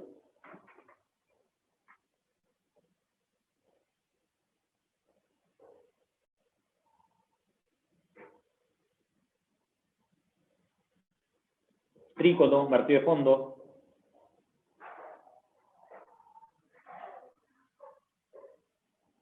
Rotativa con tríconos. Bueno, con rotativa, ¿qué es lo que podemos decir? Tenemos buen puldado, ¿no? Buen empuje. Lo malo es que pues, va a haber buena evacuación de detritus, ¿no? Va a haber buena evacuación, son alta, dependiendo del espacio anular, va a haber alta velocidad de evacuación, ¿no? Lo malo es que de repente los rodillos dentro de los conos se van a deteriorar, ¿no? En sí lo hemos perforado con martillo de fondo. Con martillo de fondo lo hemos perforado. Pero se derrumban los taladros. Se derrumban de los taladros. Entonces, la recomendación para realizar disparos con gran presencia de agua, en plataformas con gran presencia de agua, lo recomendable es perforar y disparar por pequeños tramos, ¿no? Si tú perforas por ejemplo, tu plataforma de perforación es de 6 filas de taladros de producción, ¿no? Pero si tú comienzas a perforar las 6 filas de taladros de producción, lo más probable que te salga una chanfaina, ¿no? Que la primera fila te arme, la segunda fila te arme los taladros, y a partir de la tercera fila no te van a armar, te va a causar esta escena, ¿no? Va a estar los taladros derrumbados con gran presencia de agua. Entonces lo recomendable es perforar. Si tú perforas todo, va a ser en vano, vas a gastar aceros por las puras, ¿no? Y esto también va a repercutir en tus costos de perforación. Entonces lo recomendable, y también en voladura, lo recomendable es perforar y disparar pequeños tramos, ¿no? O sea, si tu proyecto es de 6, hay que cortarlo a 3, ¿no? ¿Y para qué? ¿Para qué es eso? Para filtrar el agua, ¿no? Vas a perforar, a la hora de perforar vas a conectar de repente en el terreno con alguna abertura, alguna fractura, alguna falla, y el agua va a desaparecer. O si no, con la misma voladura, las vibraciones se van a generar nuevas fallas y desaparecen estas aguas dinámicas. Entonces lo recomendable es hacer 2 o 3 filitas, ¿no? Mínimo 2 filitas de proyecto, reducimos la malla, perforamos, disparamos y nos olvidamos de este tema, ¿no? De estos desgastes excesivos de acero.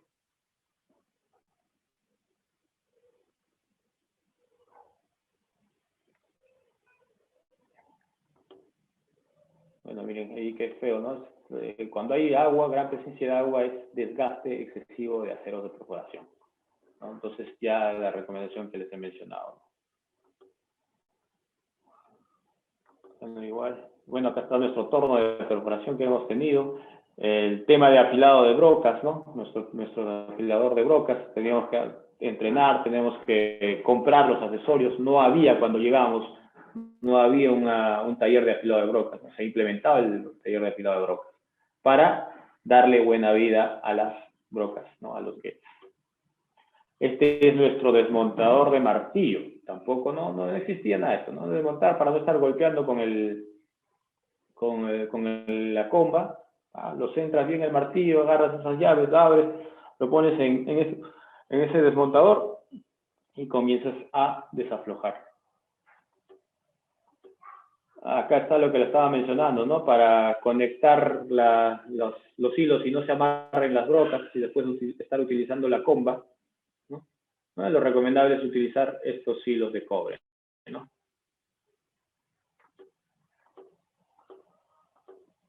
Bueno, listo, señores. Con esto, esta imagen y continuamos la clase.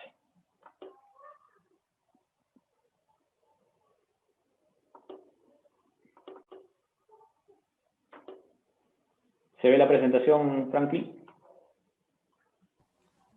Sí, sí se logra ver. Ahora vamos a continuar con las velocidades en perforación. ¿Qué velocidades hemos visto? Velocidad de rotación, RPM, ¿no?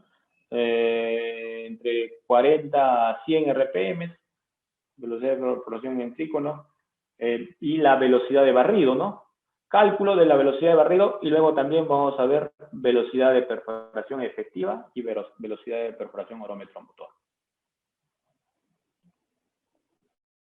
La velocidad de barrido determina con cuánta eficiencia se transportan los detritus desde el fondo del taladro a la superficie, ¿no?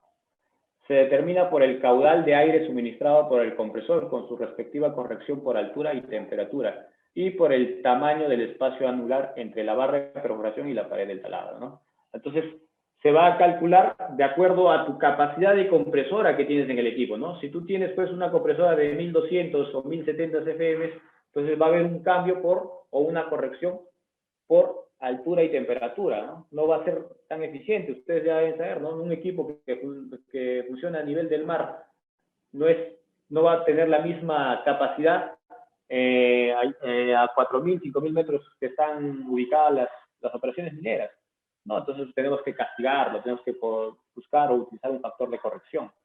Para calcular la velocidad de barrido aproximada debemos emplear el siguiente modelo matemático, ¿no? Ahí está el siguiente modelo matemático, ¿no? A ver, ¿cómo se calcula el caudal? Pregunta examen. ¿Cómo podemos calcular el caudal? Si han escuchado el caudal, velocidad por área, ¿no?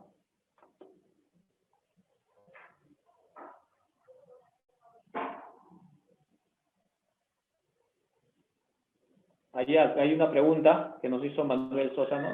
Al separar los proyectos de voladura, en el ejemplo de 2 filas, ¿cómo se podría hacer para no dañar el resto de la plataforma de perforación?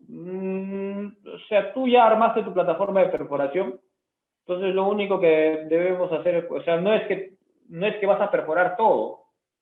Por eso yo les comento que deberíamos perforar 2 a 3 filas como máximo para luego disparar, ¿no? Entonces, total, la malla continúa. Después del disparo y limpieza, vuelves a armar tu plataforma de 2 o 3 filas más.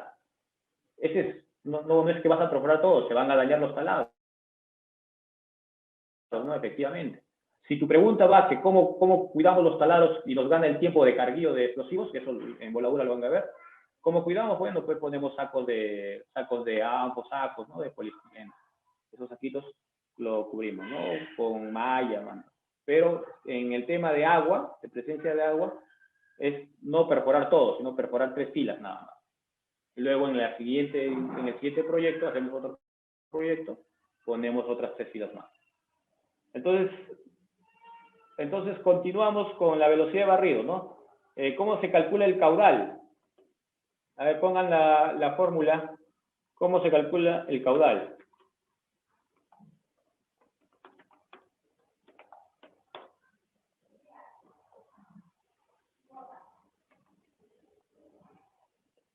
¿No? De un fluido cualquiera.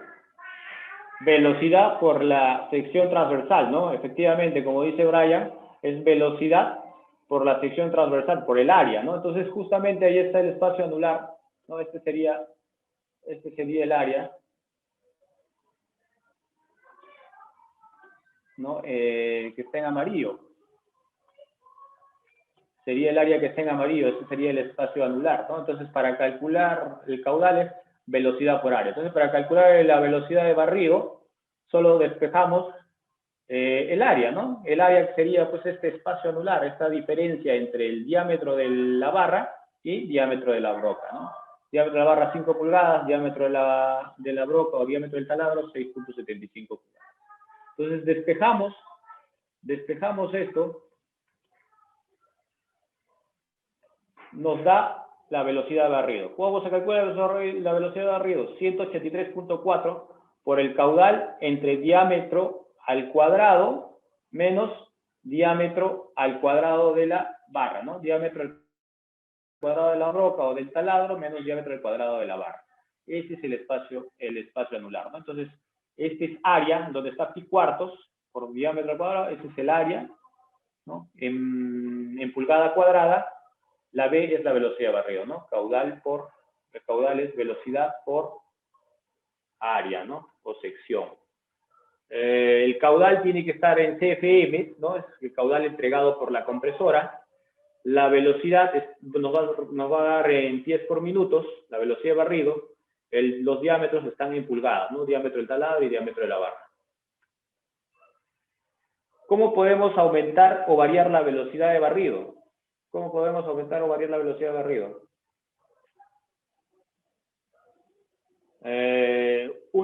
La primera que podemos hacer es cambiando la compresora.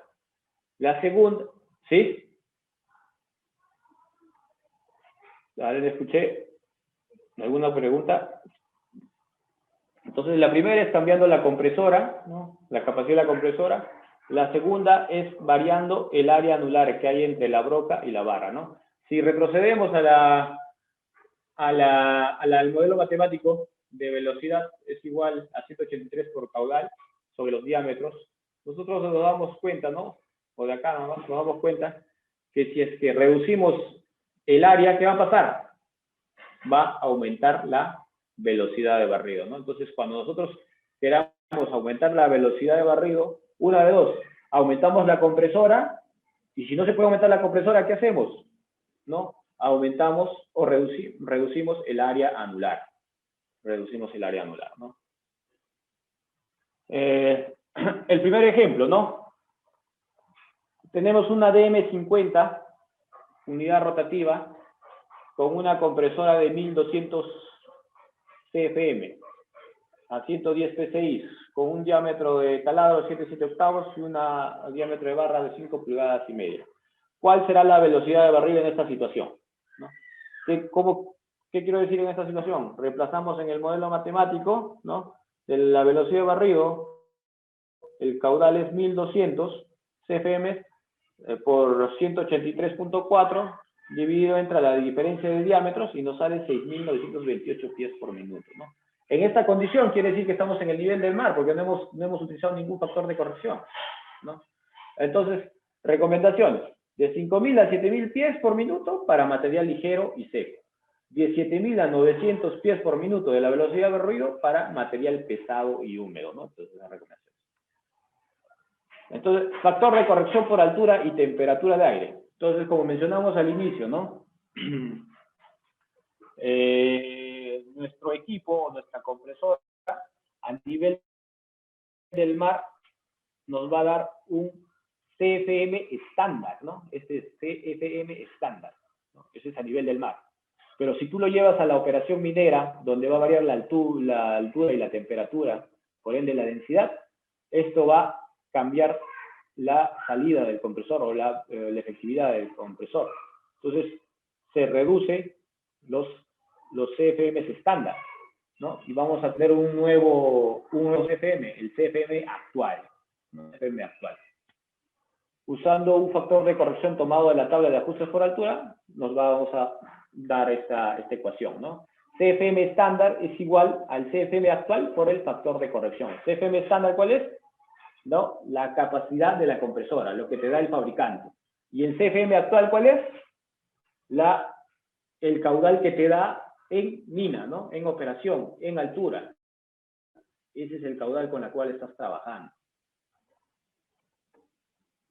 Instrucciones para determinar la velocidad de ruido.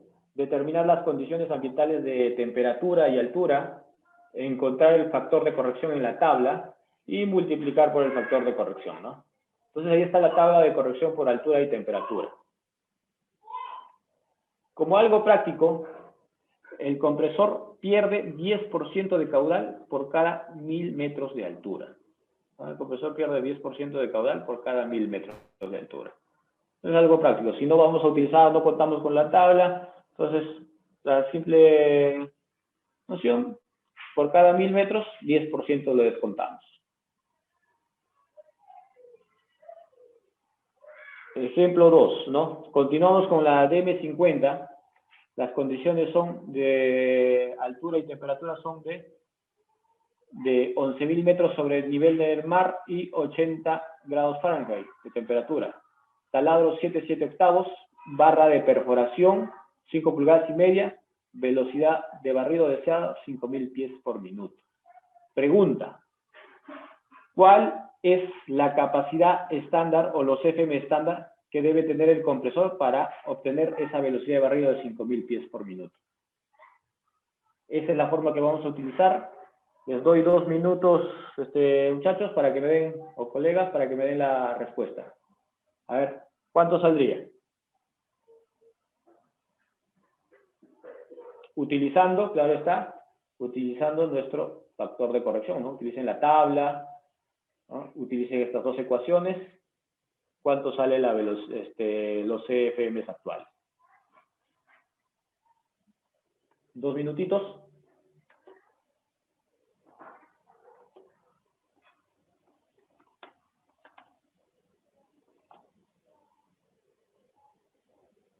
Perdón, los CFMs estándar, ¿no?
¿Nadie, señores? Un minuto.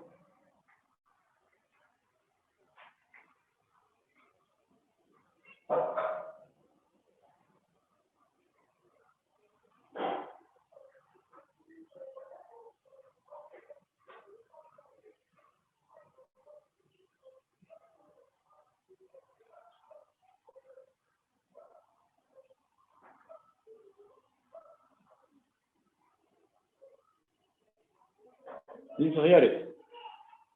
A ver, ¿quién dice yo? Bueno, entonces vamos a utilizar, bueno, por el parecer, ¿no? Vamos a utilizar estas dos formulitas, ¿no? Para calcular los CFM estándar, ¿no? Entonces, ¿qué dice? A 11.000 metros y 80 grados Celsius, Fahrenheit, ¿no? Entonces retornamos a la tabla anterior. ¿Cuánto va a ser primero nuestro factor de corrección, ¿no? A 11.000 metros, ¿no? Y a 80 grados Fahrenheit, lo interceptamos, nos sale el factor de corrección de 1.56, ¿no? Entonces utilizamos el factor de corrección, ¿no? Primero vamos a calcular los CFM actuales, ¿no? O sea, los CFM en mina. Entonces reemplazamos en caudal, ¿no? Velocidad de barrido, que es lo que queremos una velocidad de barrido de 5.000 metros, por la diferencia de diámetro del taladro y diámetro de la roca, entre 183.4. ¿Cuánto nos salen los CFM actuales? 866. Estos CFM actuales es en mina. ¿Cuánto debería ser el estándar o el de la compresora, ¿no? El que vamos a comprar, ¿no? O el que vamos a elegir, ¿no? ¿Cuánto nos salió el factor de corrección? Reemplazamos en la siguiente ecuación 866 CFM actuales por 1.56 de factor de corrección, nos sale 1.356 CFM, ¿no? Estándar, ¿no? Entonces, deberíamos tener una compresora de 1.356 para obtener una velocidad de barrido de 5.000 pies por minuto. ¿Pero habrá esa capacidad de compresora? En el mercado no hay. No hay en el mercado esa capacidad de compresora, ¿no? Entonces encontramos que la salida mayor del compresor que tenemos en el mercado es de 1.200 CFM, ¿no? Con esta condición. O sea, les hablo en el DM50, con esta condición. ¿Cuál será la velocidad de barrido con esta misma condición, ¿no? O sea, ahora calculen, ¿no? Tarea para la casa, calculen cuánto saldría nuestra velocidad de barrido con las mismas condiciones de temperatura y altura, 80 grados Fahrenheit, y 11.000 metros sobre el nivel del mar, y con una capacidad de compresora actual de 1.200. ¿Cuánto nos va a salir? 4.427 pies por minuto. Esa es la respuesta de con esa condición. Entonces, lo resuelven. Ya. Entonces, ¿qué más? Ahora vamos a reducir, no, vamos a cambiar, ¿no? De acuerdo al slide anterior, ¿no? Pues para cambiar o variar la velocidad de barrido, podemos hacer esto, ¿no? Cambiar la compresora, ¿no? O cambiar el área anular, ¿no? Entonces, en este caso vamos a cambiar de compresora. Dice, clasificación de la compresora, 900 CFM actuales. Las condiciones ambientales son las mismas. ¿Cuál será la velocidad de barrido en esta situación? ¿No? Entonces, utilizamos las siguientes ecuaciones, ¿no? Tenemos 900 CFM actuales, la vamos a convertir tenemos los CFM estándar, la vamos a convertir a CFM actuales, ¿no? Entonces serían 900 CFM estándar, de acuerdo a la ecuación anterior, dividido entre 1.56. Nos sale 575 CFM actuales. Entonces vamos a calcular la velocidad de barrido con esa compresora, ¿no? 900 CFM. La velocidad de barrido será 183.4 por los CFM actuales, ¿no? 575 dividido entre las diferencias de diámetros al cuadrado. ¿Cuánto nos sale? 3.310 por minuto, 3.320 pies por minuto. ¿Esta velocidad de barrido será la suficiente, la adecuada, de acuerdo a nuestro cuadro? No. Tal vez para martillo de fondo, ¿no? Tal vez para martillo de fondo, podría ser. Pero si es para trícono, no está dentro del rango, ¿no? Lo más probable, si que peor, si que tienes agua, peor todavía, ¿no? Entonces, no nos va a servir. No nos va a servir. Vamos a conservar la compresora de 1.200 CFM y a reducir el área anular. Por ello cambiaremos la barra de perforación, ¿no? a 6 1/4, y con esto calcularemos la nueva velocidad de barrido, ¿no? Entonces, como le mencionamos, o bien cambiamos la compresora, o bien cambiamos el espacio anular. Si queremos aumentar la velocidad de barrido, ¿qué es lo que tenemos que hacer? Cambia la compresora, ya, no hay plata, o no podemos, o no hay en el mercado, ya, entonces cambiamos la barra. ¿Cuánto? Vamos a reducir el espacio anular. La fórmula es caudal es igual a velocidad caudal es igual a velocidad entre área, ¿no? Entonces, si tú quieres, velocidad por área, si tú quieres, y velocidad es caudal entre área, entonces si tú quieres reducir o aumentar, la velocidad de barrido, ¿qué tienes que reducir? El espacio anular.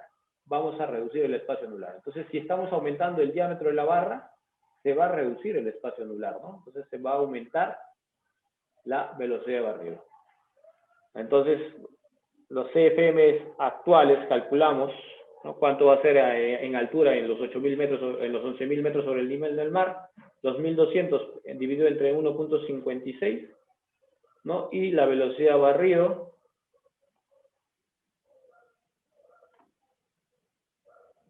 reemplazamos en la ecuación 6.148.35 pies por minuto, ¿no? De acuerdo a la tabla, ¿está dentro del rango? Efectivamente, ¿no? De acuerdo a la tabla de recomendaciones para la velocidad de barrido, es 6.148, está en el rango de 5.000 a 7.000 para terrenos secos. Entonces, nota, al cambiar la capacidad de compresora nos resulta una velocidad de barrido mucho más baja que la deseada, ¿no? La deseábamos 5.000 pies por minuto. Pero al cambiar la barra de perforación nos resulta una velocidad de barrido que está dentro de lo requerido, ¿no? Entonces, la recomendación es cambiar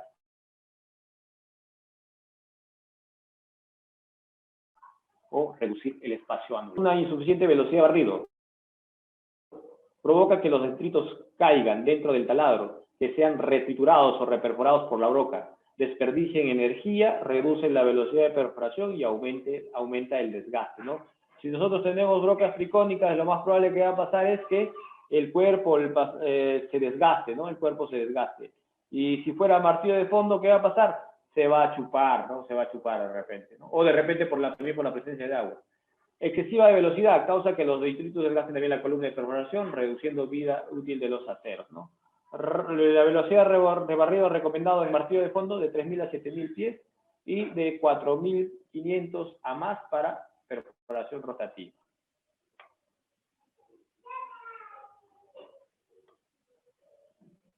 Bueno, esta es la recomendación del cuadro. Tratar de usar una barra entre 2 a 3 pulgadas más pequeña que la broca si se tiene suficiente aire, ¿no? O sea, si tienes suficiente compresora, normal podemos trabajar con un espacio anular amplio, ¿no? 2 a 3 pulgadas más pequeña, ¿no? No es un tema de costos, ¿no? O sea, tú tienes una barra más pequeña, ¿no? De repente 5 pulgadas, es un tema de costo, ¿no? Es más barata. Entonces, normal, puede funcionar. Si tienes suficiente capacidad. Si no se tiene el aire necesario, mantener como mínimo la diferencia de 3 1/4 de pulgada, ¿no?, de espacio anular. El agua hace que las partículas se junten, haciéndose más grandes y pesados al momento de ser barrido, ¿no? Entonces es complicado perforar con gran presencia de agua, ¿no? Entonces lo recomendable es perforar pequeñas tiras, como hemos mencionado. Ahora vamos a hablar, bueno, si ahí no hay ninguna duda, señores, ¿alguna duda? Pregunten.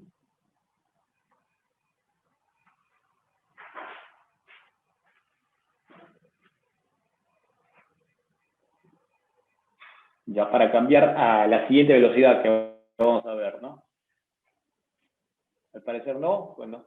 La velocidad de penetración efectiva, ¿no? Es la velocidad, vamos a ver las velocidades de perforación, ¿no? Ya hemos visto la velocidad de barrido, velocidad de rotación, velocidad de barrido, ahora velocidad de penetración efectiva. Es la velocidad cuando la herramienta de corte penetra la roca. ¿Con qué me refiero a la herramienta de corte? El sistema PAR y el DTH, ¿no? La broca DTH. Se mide en pies por horas o metros por horas. El tiempo es el tiempo que la unidad está actualmente perforado.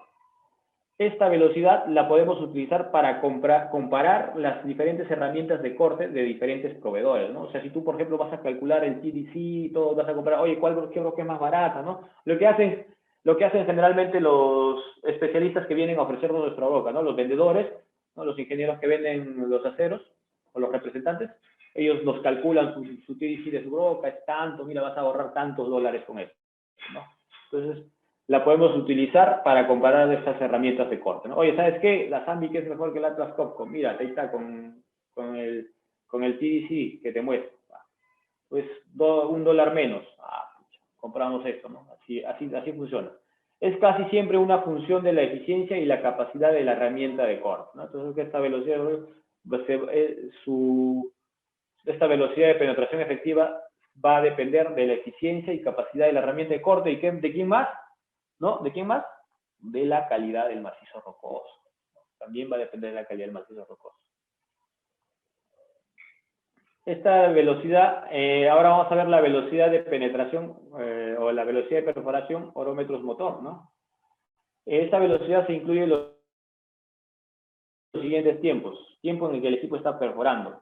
El equipo va a cambiar de barra, ¿no? Esa maniobra que va a cambiar de barra, no sé, el carrusel, o va a aumentar una barra más, está con el motor encendido, entonces todo ese tiempo, ¿no? Posicionamiento y estabilización. Estas perforadoras rotativas, las perforadoras rotativas son más lentas que una drill, ¿no? Por ejemplo, si comparamos una ROC L8 que te puede perforar 6 pulgadas con una DM45 que también te puede perforar 6 pulgadas, la ROC L8 le va a ganar con martillo de fondo. ¿Por qué? Justamente pues por el posicionamiento, ¿no? Recuerda que la ROC L8 tiene un sistema drifter, ¿no? Tiene un brazo. En cambio, la DM45 o la DM60, DM50 va a terminar de perforar, va a levantar sus gatas, va a bajar su torre de perforación, su mástil, y se va a trasladar al siguiente taladro. En el siguiente taladro, con el GPS o con el ayudante de perforación, va a ubicar el taladro, va a bajar las gatas para estabilizarse y levantar la torre, ¿no? Si no hace ese procedimiento, lo más probable es que se voltee, que se ladee. Entonces, para evitar eso, tiene que ser, entonces, si es que comparamos esas dos perforadoras, más efectiva es la ROC L8 para ese diámetro, ¿no? Con martillo de fondo. Entonces, ese tiempo incluye, ¿no? Vamos a bajar el rendimiento de la tiempo del traslado de taladro a taladro, la velocidad de perforación con orómetro motor siempre es menor que la velocidad efectiva, ¿no? Según algunos textos, algunos colegas también, más o menos en promedio, la velocidad de perforación de orómetro motor es 40% menos que la velocidad efectiva. En casi siempre una función de la eficiencia y de la capacidad del operador, ¿no? O sea, la velocidad de perforación es prácticamente o casi siempre eficiencia y capacidad del operador, ¿no? ¿Qué tanta experiencia tiene y qué tan rápido es el operador, ¿no? Ahí podemos compararlo, ¿no? Levantar la gata, bajar la torre, ¿no? Los operadores son duchos y al toque más se mueve la perforadora, ¿no? Con una bala. Ahora hablemos del reporte de perforación. ¿Para qué nos sirve el reporte de perforación? Si hasta ahí no tienen alguna duda, ¿no? Pregunten para responderles, muchachos. ¿Alguna pregunta en el chat? O levanten la mano.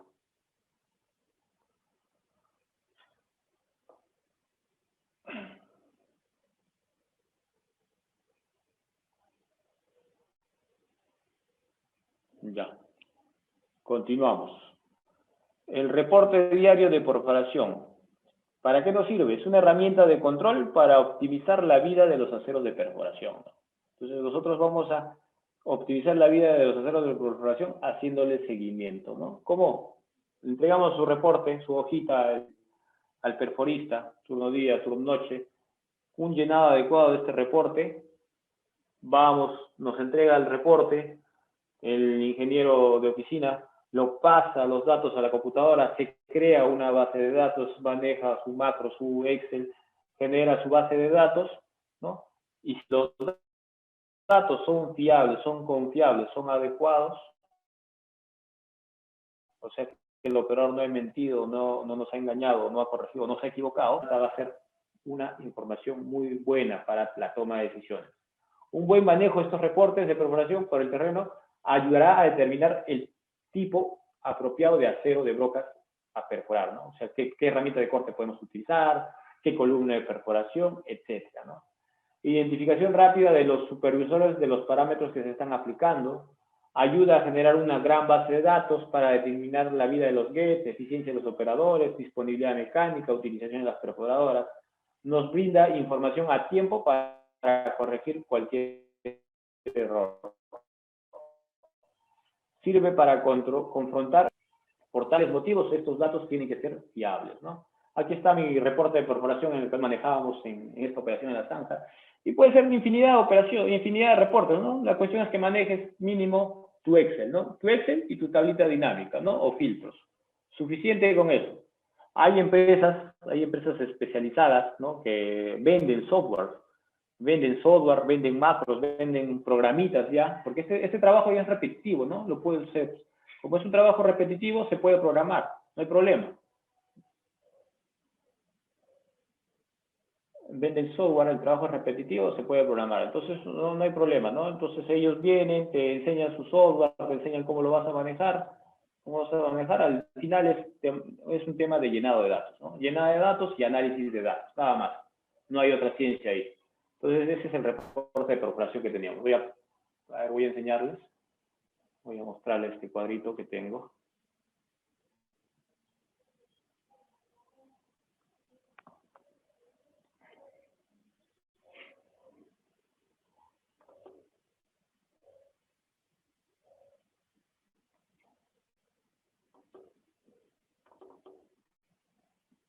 ¿Se aprecia el Excel? Sí, ¿no?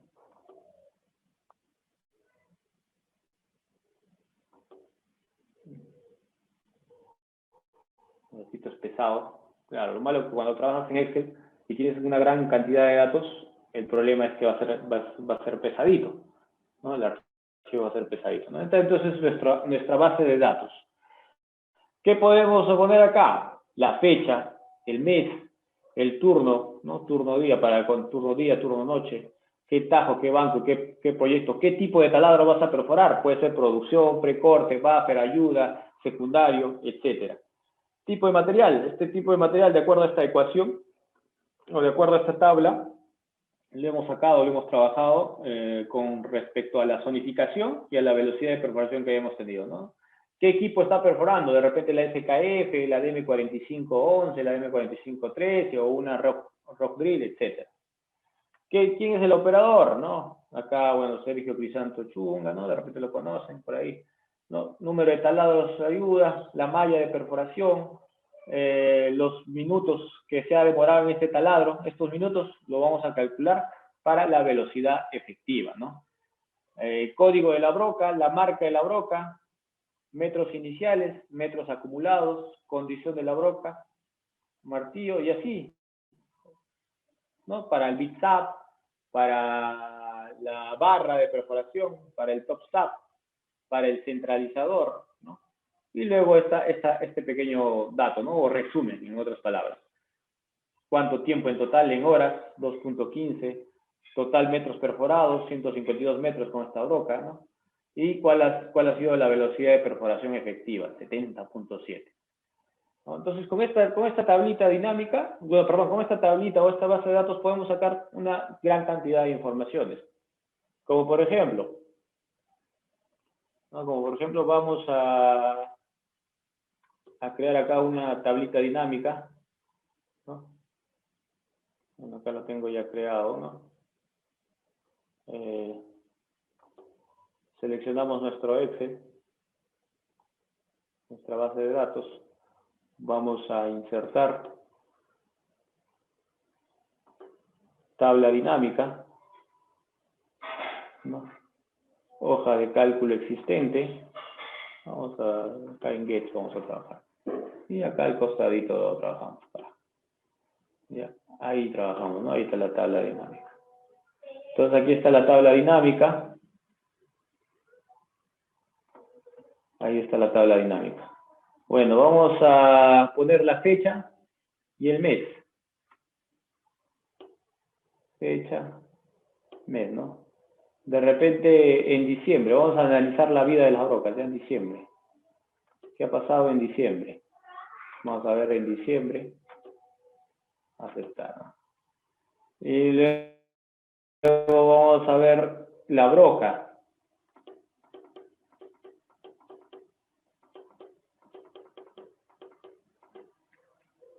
¿No? La broca.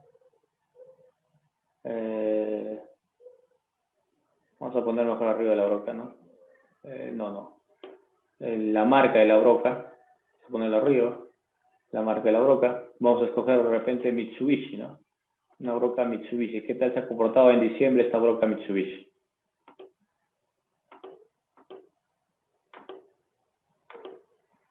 ¿No? Ahí está su código. Vamos a preguntarle cuántos metros ha llegado y cuál ha sido su velocidad de perforación promedio.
Entonces ahí nos salió esa tablita dinámica, ¿no? Entonces en el mes de diciembre, marca Mitsubishi ha tenido una velocidad promedio de esta marca de 52.22 metros. ¿Cuánto es la vida total, la vida útil de cada broca, ¿no? Mira, por ejemplo, este código 173 ha llegado a 850, 200, este de acá que ha llegado a 1249.4, ¿no? Una vida útil promedio de 2000 metros, ¿no? Por ahí debe haber algún error en el dato, vamos, corregimos, eliminamos, ¿no? De repente hay uno, o de repente uno que ha perforado en una zona bien suave y ha llegado a esa vida útil, ¿no? Una roca suave, entonces puede ser que te haya llegado, ¿no? En promedio 1500, 1600 metros ha llegado. Entonces, así, simple, ¿no? Simple podemos calcularlo. También podemos calcular, podemos hacer con esa tabla dinámica cuál es la velocidad o cuál es, qué operador es más rápido, ¿no? ¿Qué operador de perforador es más rápido? Cambiamos nada más en fecha, mes, en vez de poner roca, ponemos el operador.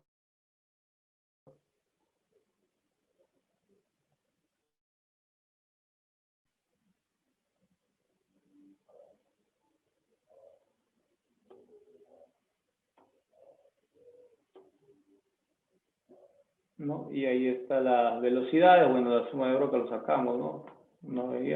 Ahí, ¿cómo medimos el rendimiento del operador y del equipo prácticamente, ¿no? Con taladros por hora, ¿no? Puede ser taladros,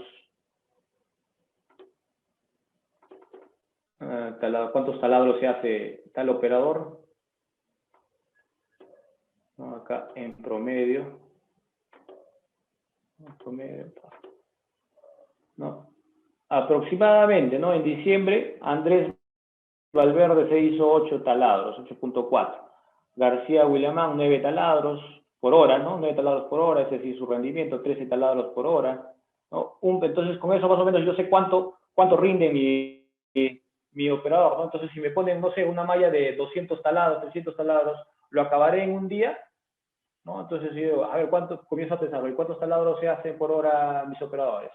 8 taladros por hora, ¿no? Acá está el promedio, 7.9, se hacen 8 taladros por hora, ¿no? Un trabajo de guardia de 10, 11 horas, 11 por 8, ya 88, guardia día, guardia noche, unos 81, otros 88, sobran, pero no, sí llego a esos 200. Si llego dos días, noche y mañana hasta el mediodía, sobrado lo termino la cantidad de talados. Entonces, con toda esa información que tengo, yo puedo proyectarme, ¿no? Proyectarme, tomar decisiones, ¿no? Presentar decisiones a la gerencia, presentar costo total de perforación, ¿no? Ahí está, mañana vamos a ver el TDC, ¿no? Vamos a poder calcular el costo total de perforación, vamos a ver cuánto es la velocidad de perforación de nuestra perforadora, etcétera, ¿no? Entonces, eso es lo que vamos a ver con nuestro reporte de perforación, que generar una base de datos adecuada, fiable.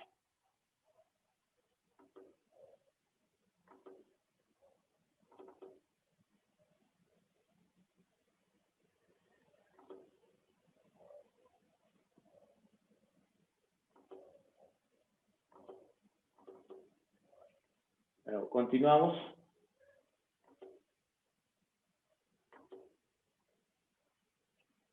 Distribución de tiempos, ¿no?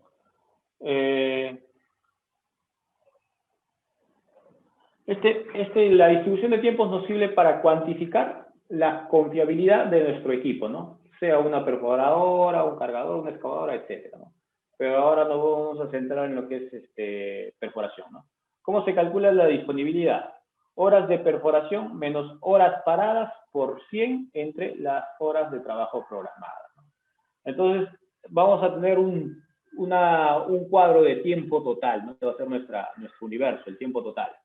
El tiempo total es igual a tiempo disponible más tiempo de mantenimiento, ¿no? O sea, ¿qué tiempo está disponible en nuestro equipo para poder realizar lo que es perforación, netamente perforación? ¿Y qué tiempo está en mantenimiento, ¿no? Entonces, del tiempo total programado, va a haber un tiempo que va a estar disponible para perforar y va a haber un tiempo que está en mantenimiento, ¿no? Esta es bronca de mantenimiento, esta es nuestra bronca, ¿no? Del área de perforación, esto es nuestro tema, ¿no? Acá nos tenemos que concentrar, mantenimiento, si hay algún problema con mantenimiento, ellos tienen que responder, ¿no?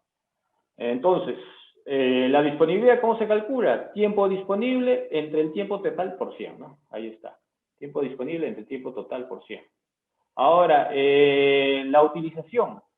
Tiempo de operación entre tiempo disponible por 100. Tiempo de operación, ¿qué significa? Que el tiempo que está operando entre el tiempo disponible del equipo, ¿no? O sea, tiempo cuando de repente no está operando, o de repente está operando, de repente tiene alguna demora. Entonces, esa es la utilización. Siempre va a haber una tertulia, una discusión entre mantenimiento y operaciones con respecto a la disponibilidad y utilización.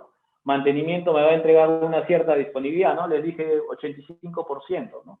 Un ejemplo, mantenimiento nos entrega esta disponibilidad del 85%, pero de esos 85%, de repente mi utilización sale 70, 60%, y esto lo exponemos en nuestras reuniones semanales durante el gerente. ¿El gerente qué te va a decir?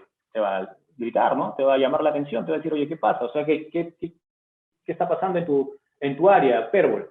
Te está diciendo mantenimiento que tienes un 85% de disponibilidad, está 85% disponible el equipo para que perfores, para que haga su perforación, pero tú, Perbol, solo estás utilizando 60% de todo ese tiempo. ¿Qué problema tienes? ¿No? Entonces, justamente esta toma de tiempos, ¿no? O toma de datos o llenado de reporte adecuado, porque este es un reporte también, nos va a servir para evitar esas discusiones, ¿no? O para confrontar o para conciliar con mantenimiento, qué es lo que está pasando, ¿no? Para tal vez la disponibilidad y la utilización no tenga tanta variación. O si no, ¿para qué? Para controlar nuestras demoras operativas. De repente, ¿qué está haciendo nuestro operador? De repente está perforando, de repente nos está haciendo hora, ¿no? Es un decir. Entonces vamos a ver, pues, acá en este Excel, ¿no? No se aprecia mucho, vamos a llamar a este Excel, vamos a presentar este Excel.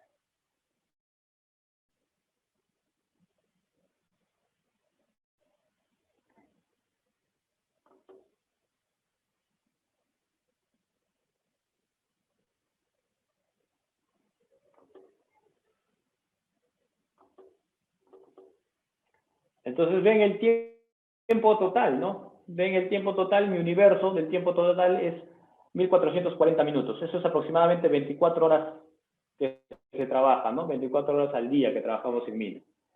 Tiempo disponible. El tiempo disponible está contemplado por tiempo operativo o tiempo efectivo, donde la máquina está realizando lo que es perforación, ¿no? Y tiempo con demoras operacionales, ¿no? ¿Y qué son las demoras operacionales? ¿No?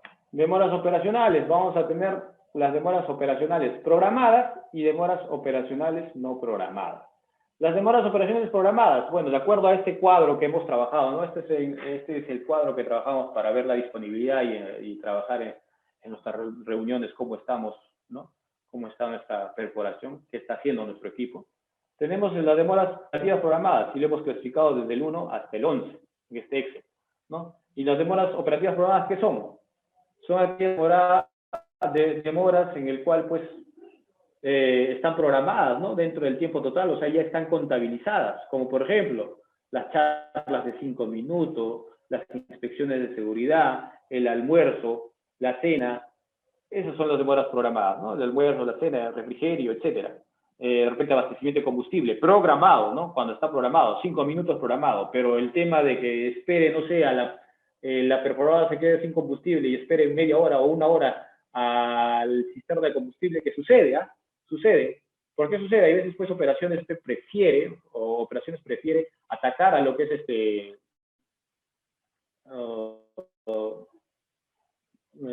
a la necesidad de los volquetes, necesidad de los camiones, necesidad de los equipos de carguillo. Entonces, los dejan al lado a perforación, ¿no? Entonces, esa demora ya no sería programada, sería demora no programada. Dentro de las demoras no programadas tenemos las demoras de motor apagado y de motor encendido. ¿Cómo serían las demoras de motor apagado? ¿O qué serían esas demoras de motor apagado? Por ejemplo, el tema de cuando no hay combustible, está apagado tu motor. Falta de frente, ¿no? Falta de frente es no programado, te falta frente. Se te cayó un acero, no está programado, que se te pierda un acero y no hay acero ahí en campo, tienes que ir a traer el acero al almacén, media hora de ida, media hora de vuelta, una hora estás parado. Demora no programada. Falta de aceite, falta de grasa, falta de combustible, falta de operador, de repente el operador no llega, se enferma o no hay vehículo para que lo traiga, se ha malogrado el equipo de transporte, o de repente tormentas eléctricas, ¿no? Hay algunos textos que dicen, pues, que sí, está programado lo que es del universo del tiempo, está programado, está descontado las condiciones climatológicas, ¿no? Pero en nuestro universo, en este caso nuestro, nosotros lo hemos puesto, pues, dentro del ítem, parada por tormentas eléctricas. Generalmente, cuando hay una tormenta eléctrica, tú tienes un mástil de perforación, sirve como una antena, te puede caer un rayo y ya frito nuestra perforadora, ¿no? Entonces, para evitar esos accidentes, lo mejor que hacemos es ir al equipo, apagar el equipo, apagar la sirena, apagar la radio, evacuar al operador y dejarlo ahí con la torre echada, ¿no? Entonces nos vamos. Y demoras con motor encendido. Demoras con motor encendido sería, pues, de repente cuando se te amarra la barra, ¿no? ¿Han escuchado cuando se te amarra la barra, ¿no? Cuando tú estás perforando y se te queda la barra. Generalmente es por mala operación, ¿no? O si no, cuando el terreno está movido, es cuando se te amarra la barra. Cambio de acero, cambio de un gauge, necesitas que rote el gauge, entonces activas el motor de rotación para cambiar y desajustar la barra, entonces también es una demora no programada con el motor encendido. De repente cuando vas a echar grasa, vas a colocar, vas a inspeccionar los hilos, etcétera, ¿no? Entonces todo este tiempo lo tenemos contabilizado.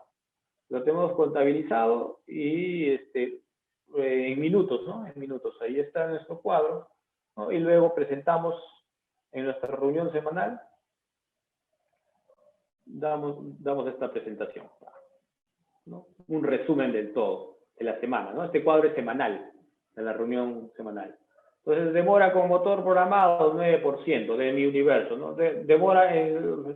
Trabajo efectivo 41%. Demora mecánica 8%, está en mantenimiento 8%. demora con el motor encendido 2% y demora con el motor apagado 40%, ¿no? Entonces prácticamente no ha habido, lo más probable en esta operación es que no ha habido frentes, ¿no? O si no, no ha habido frentes, o si no, no ha habido operador, etcétera, ¿no? Entonces demora con motor apagado.